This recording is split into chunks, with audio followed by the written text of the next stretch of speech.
నారా లోకేష్ అను నేను అని భవిష్యత్తులో ఖచ్చితంగా మనం విందేరుతాం. ఎందుకంటే ఇప్పటికి విన్నాం మంత్రిగా, కానీ ముఖ్యమంత్రిగా ఆంధ్రప్రదేశ్ రాష్ట్ర ముఖ్యమంత్రిగా బాధ్యతలు స్వీకరించబోతున్నానని వింటాం భవిష్యత్తులో. ఎందుకంటే తెలుగుదేశం పార్టీ మంచి సబ్జెక్ట్ ఉన్నటువంటి పార్టీ, దశాబ్దాల తరబడి అనుభవం ఉన్నటువంటి పార్టీ, ప్లస్ ఇక్కడ లోకేష్ని వారసుడిగా పార్టీ కార్యకర్తలే కాదు ప్రజలు కూడా గుర్తించారు. మొన్నటి ఘన విజయం తర్వాత అంతకు ముందు ఉన్నటువంటి మైనస్లన్నీ కూడా పోయినాయి.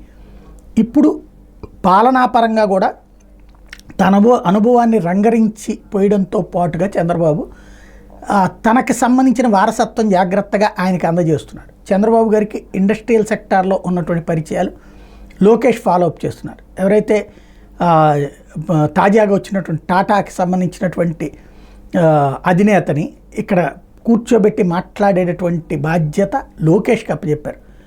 తిరిగి అంటే ఎంత ఒద్దికగా, ఎంత గౌరవంగా, ఎంత బాధ్యతగా అంటే చంద్రబాబు గారి దగ్గరికి తీసుకొచ్చి మళ్ళీ తిరిగి విమానం ఎక్కేదాకా వెంటున్నారు.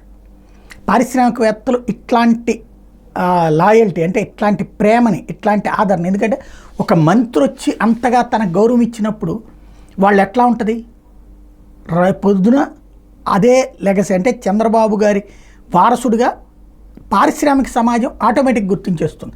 నిన్న ఇంకోటి విడిగా ఆయనతో భేటీ అవ్వడం, టాటా గ్రూప్ చైర్మన్ చంద్రశేఖరంతో నారా లోకేష్ భేటీ అయ్యారు. చంద్రబాబుని కలిసేందుకు సచివాలయం వచ్చిన చంద్రశేఖరంతో లోకేష్ ప్రత్యేకంగా సమావేశమై రాష్ట్రంలో పెట్టుబడులకు ఉన్న అవకాశాలు, ప్రోత్సాహకాలను వివరించారు. ప్రధానంగా IT, electronics, food processing, automobile, renewable energy, telecommunications, chemical manufacturing, ఆహార ఉత్పత్తుల రంగాల్లో అభివృద్ధి సాధించడానికి అన్ని వనరులు ఉన్నాయని, పెట్టుబడులు పెట్టాలని కోరారు. రాష్ట్రం రాబోయే 5 ఏళ్లలో యువతకు 20 లక్షల ఉద్యోగాలు కల్పించాలని తమ ప్రభుత్వ లక్ష్యమని, దీన్ని సహకరించే అన్ని రకాల పరిశ్రమలకి తాము మెరుగైన ప్రోత్సాహకాలు ఇస్తామని చెప్పి ఈ సందర్భంగా చెప్పుకొచ్చారు. లోకేష్ ప్రతిపాదన చంద్రశేఖర్ స్పందిస్తూ ఏపీలో పెట్టుబడులకు తాము సుముఖంగానే ఉన్నామని, పూర్తి స్థాయి ప్రతిపాదనతో మారు కలుస్తామని చెప్పారు.